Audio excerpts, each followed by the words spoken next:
Maurice Kamto investi par le Manidem. Il faut dire que la nouvelle fait le tour de la toile depuis hier, depuis au moins 24 heures, et ça a suscité beaucoup de commentaires.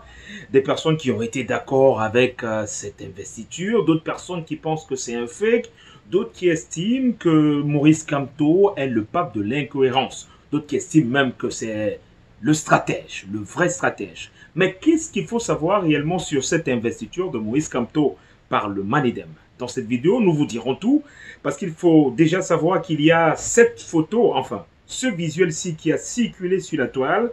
C'est un document où il est écrit déclaration de candidature où Maurice Kamto dit bien être investi par le Manidem, où il donne même la couleur du parti, la couleur du bulletin de vote, qui sera une couleur rouge. Il est donc allé légaliser la déclaration de candidature au 6e arrondissement de Yaoundé au sein du commissariat, mais cette déclaration de candidature s'est retrouvée malencontreusement sur les réseaux sociaux comme tout document officiel. C'est vrai que pour les concernés, surtout Anissé Kaner, pour lui, c'est une situation qui aurait dû ne pas se passer puisque c'est un acte qui est censé être confidentiel. Maintenant, il se garde tous les droits de ne pas porter plainte, tous les droits de porter plainte au commissaire en question. Mais cela n'est pas la question. Mais ce qui est très important, c'est que à la sortie de ce visuel-là ou de cette déclaration qui a été légalisée, il faut noter que ça fait jaser sur la toile et beaucoup de personnes n'étaient pas tout à fait sûres que c'était assez réel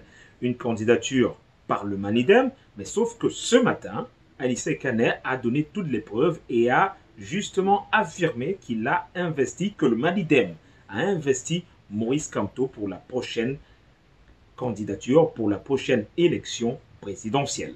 Donc, vous aurez justement dans cette vidéo cet extrait où Anissé Kaner confirme cette investiture du Manidem par Maurice Kamto et on va revenir, bien entendu, pourquoi le choix d'un parti politique pour cette élection, pourquoi ne pas avoir opté pour la question du mandat impératif en partant avec le MRC et on reviendra sur l'implication d'un tel choix tout au long de cette vidéo. Donc restez avec nous. Si vous nous rejoignez actuellement sur la chaîne, sachez qu'ici on parle des faits d'actualité ou des faits politiques ou alors des faits de société. Si vous n'êtes pas encore abonné, abonnez-vous à la chaîne ou alors appuyez sur le pouce bleu ou sur la cloche de notification pour ne manquer aucun de nos contenus. Ben, vous savez, on ne cherche pas à investir Kamto. On l'a déjà investi. Ce qui reste, c'est à déposer le dossier. Mais cette information est déjà puisque le commissariat de police du 6e a publié illégalement un document confidentiel lorsque le président Kamto allait légaliser sa signature. C'est un scandale, ce n'est pas sérieux. Donc l'information, en réalité, c'est le commissariat de police et les autorités administratives qui l'ont divulgué. Il faut rappeler que Anissé Kaner était là face à nos confrères de Balafon Radio. C'était ce matin. Et là, il fait stopper toutes les rumeurs et toutes supputations autour de cette investiture de Maurice Kamto par le Manidem. Il confirme qu'il y a eu des pourparlers avant et que le Manidem a justement investi Maurice Kamto. Il faut rappeler que cette nouvelle a fait un tollé sur les réseaux sociaux avec de nombreuses sorties, diverses sorties qui malheureusement se contredisent entre elles. Certains qui estiment que Maurice Kamto est dans l'incohérence totale et d'autres qui estiment qu'on est là face à un fin stratège qui n'a pas voulu tomber dans le piège tendu par le régime du renouveau. Parce que pour eux, si Maurice Kamto se portait comme candidat du MRC, il n'y avait pas de possibilité qu'il soit candidat et que sa candidature devait être rejetée. Et que comme stratège, il a fait ce qu'on appelle un contrôle orienté pour doubler le régime du renouveau.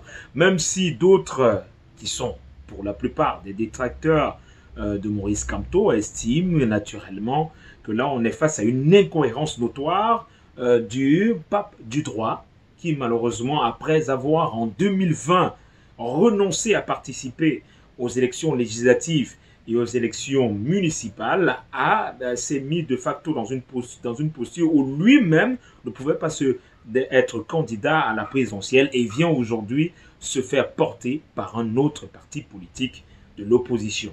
Voilà un peu ce qui se dit sur la toile, mais à ce qu'il ne tienne, l'information est assez claire. Maurice Kamto sera candidat pour le compte du Manidem, mais il n'a pas encore déposé sa candidature. La candidature, elle sera déposée ce vendredi à 10 h. Il faut rappeler que cela a été annoncé par les proches du président Kamto et ceux qui sont autour du parti. Une candidature qui sera portée demain, vendredi, quand il sera 10 h. Et cela a été annoncé après la sortie, après la fuite de ce document, de ce fameux document de la déclaration de candidature du professeur Kamto. Donc ce sera demain. Quand il sera 10 h, tout est encore possible. Il peut y avoir des changements.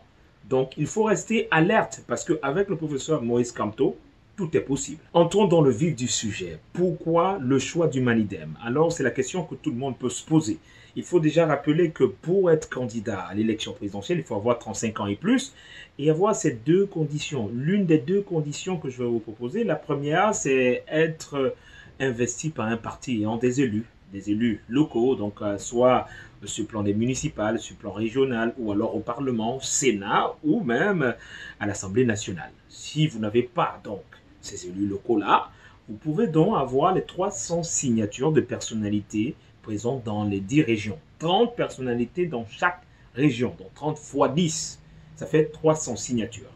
Et dans ce cas-là, il faut rappeler que actuellement le MRC certes dans son escarcelle des élus venant d'autres partis ayant démissionné par avant, mais est-ce que la grande question vient sur le fait que est-ce que ces élus-là donnent l'éligibilité au MRC de pouvoir justement investir le professeur Maurice Kamto? C'est là toute la question y est. Sauf que sur cette question-là, de l'éligibilité du MRC à pouvoir investir le professeur Maurice Kamto, même ayant dans son escarcelle des élus venant d'un autre parti politique, plusieurs éminents professeurs n'arrivent pas à s'entendre dessus. Voilà toute la question. Et s'ils n'arrivent pas à s'entendre dessus, croyez-vous donc que le Conseil constitutionnel, la Cour constitutionnelle, pourrait, elle, s'entendre sur cette question? Vous croyez notamment qu'à ce moment-là, sur la question du mandat impératif nul, la Cour constitutionnelle pourrait réagir en faveur de Maurice Kamto s'il était éligible s'il était investi par le MRC? Vous avez le sentiment? Vous croyez qu'au vu du contexte actuel, connaissant la Cour constitutionnelle, qui elle a en son rang d'anciens militants du RDPC qui disent avoir démissionné et d'anciens partisans du RDPC, vous croyez que tous ces membres de la Cour constitutionnelle auraient acté si la candidature de Maurice Kamto, investie par le MRC, rejetée par le Conseil électoral et puis en contentieux préélectoral, vous pensez que la Cour constitutionnelle aurait acté justement que ces candidatures puissent passer par le MRC? Non, ce n'est pas possible. Vous saviez, vous et moi, vu le contexte, que ce n'est pas possible. Déjà que sur la question de la loi, sur la question de cette constitution, même les constitutionnalistes n'arrivent pas à s'entendre. Ils n'arrivent pas à s'entendre. Il y a un flou juridique là-dessus. Et justement, sur ce flou juridique, il y a de fortes chances que la Cour constitutionnelle, qui est très, très proche du parti en place, n'acte pas la candidature de Maurice Kamto investie par le MRC. Donc, le Maurice Kamto avait donc deux autres possibilités, soit se faire investir par un parti, ou alors avoir les 300 signatures. Et actuellement, on parle de l'investiture au Manidem. Mais qu'est-ce que cela implique donc? Voilà, c'est là toute la question. Qu'est-ce que cela implique quand on est investi par un autre parti et on est nous-mêmes dans un autre parti? En plus, président. Donc, il y a cette fameuse, il y a ce fameux article 3, alinéa 4, qui dit « Nul ne peut appartenir à plus d'un parti politique ». Si nul ne peut appartenir à plus d'un parti politique, est-ce que l'investiture du professeur Maurice Kamto impose à Maurice Kamto une démission au MRC? Écoutons plutôt cette attitude de Anissé Ikané qui répond à notre consoeur sur la question. L'idée m'a déjà investi des candidats aux législatives qui, au préalable, avaient appartenu à d'autres partis. Bien sûr qu'il y a une démission formelle que la loi demande. Oui, forcément, il va démissionner si ce n'est pas déjà fait du MRC. Et il a intégré le Manidem, c'est évident.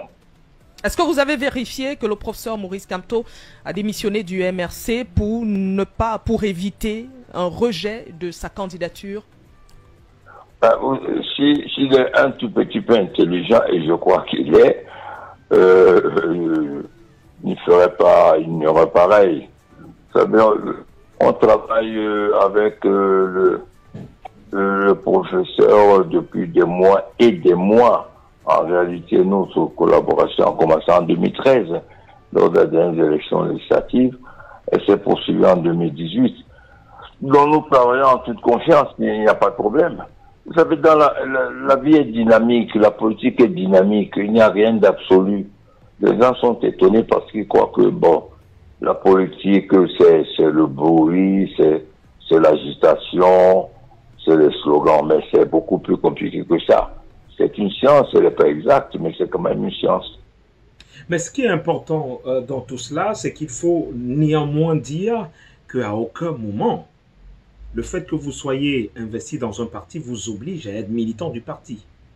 Il n'y a aucun texte de la loi qui le dit. Donc là, il y a encore un autre vide juridique. À ce moment-là, donc, on va encore se poser des questions parce que là, ça annonce encore d'autres questionnements sur le plan juridique et qui annonce des rebondissements dans cette affaire de la candidate, dans cette affaire portant la candidature de Maurice Kamto avec le Manidem. Et comme je l'ai dit tout à l'heure, il faut le rappeler parce que c'est demain que le président Kamto, c'est ce vendredi que le président Kamto déposera sa candidature. Tout est encore à refaire. Il ne faut pas s'arrêter à ce niveau-là. Il faut se dire que tout est possible. Tous les enjeux sont encore possibles. Mais avant tout, je veux avoir votre avis sur cette candidature portée par le professeur Maurice Kamto. Qu'est-ce que vous en pensez? Cette candidature portée par le Manidem, qu'est-ce que vous en pensez? Donc vous répondez en commentaire et on sera heureux d'échanger avec vous. Alors, restez connectés et surtout abonnez-vous à la page et partagez si possible le contenu si vous l'avez apprécié. Merci.